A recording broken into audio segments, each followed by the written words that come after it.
The Vietnam War is widely regarded as one of America's most controversial actions coming out of the 20th century. The Vietnam War officially started in 1955 and ended 20 years later in 1975. The war we know today arguably began in 1965 after the Gulf of Tonkin Resolution, where Lyndon B. Johnson began to send significantly more U.S. ground troops into South Vietnam to combat the Viet Cong.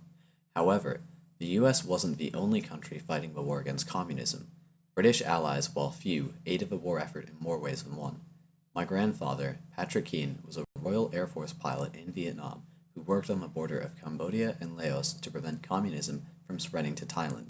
He describes his involvement here. It was considered that there would next be an attempt to undermine Thailand's government and country and try and get a communist unit set up there.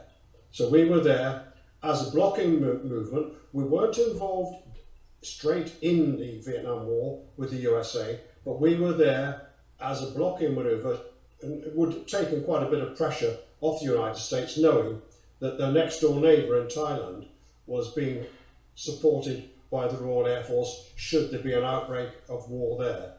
Despite not being involved in the mainland of Vietnam, he shared many of the same views as American soldiers at the time and even shared their patriotism. Like most Europeans, he despised communism and saw it as a menace which must be defeated. My views on communism, Alex, and I do remember this is going back more than half a century, I would just say to you, how would you feel if at 3 o'clock tomorrow morning there was a knock on the door and two men were there and they took your father away and you never saw him again, and he went to a work camp where they worked him to death in Siberia, only because he said he didn't think that the leadership of the country was any good. All he said was that, and yet you could be taken away, you could be sent to a work camp, and you would work till you died there, and you never came back. And your next door neighbour could inform upon you, and not only that, once they'd taken your father, they would then take your house for the state, throw you onto the street, and give you nothing.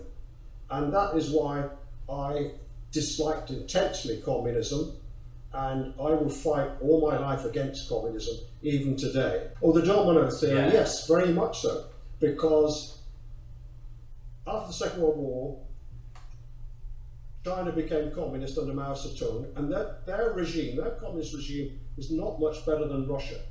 And they supported North Korea in the Korean War, funded them with arms, ammunition and money, and then, of course, they then supported the North Vietnamese communists, and again Cambodia and Laos.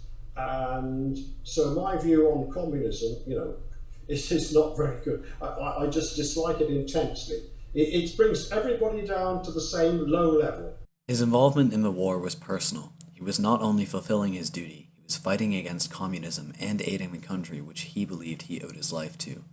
My grandfather believed he owed a debt to America after they came to England's aid following World War II, and believed that helping in Vietnam was one way to do so. As far as I'm concerned, I support the USA 100% in anything she does, because she supported us through the Second World War. And I can't tell you how poor we were after the Second World War. In the UK, we had food rationing. We only had small amounts of food. And the Americans, you can't remember this, Alex, but the American nation, they actually sent British people food parcels because we were really had very little food. And I can remember the day my sister and I, when we had quite a few GIs, American pilots, stayed at Brize Norton, which was a big air base nearby.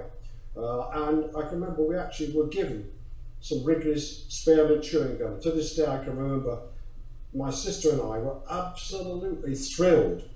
And I think we each chewed a piece of that for weeks and weeks without changing it, because it was wonderful. And from a very early age, I'm 100% behind the USA, and I would always come running if they needed me. Many U.S. citizens shared his support for the Vietnam War at the start of the conflict, believing that it was important to stop the expansion of communism in Asia. However, later in the war, and especially after the Tet Offensive, opinions began to change.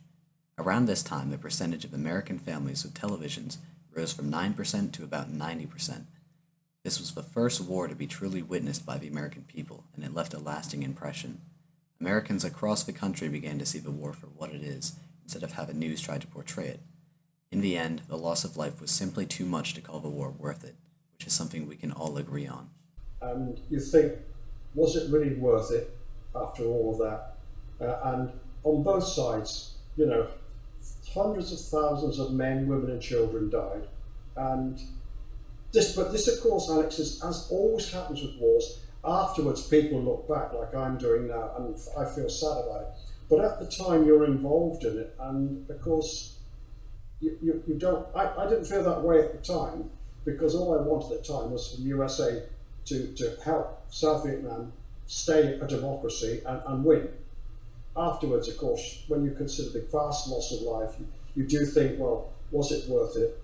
And I guess looking back on it now, with the great ability of hindsight, the loss of life to me was not worth it. Not for the young men, the cream of the young men.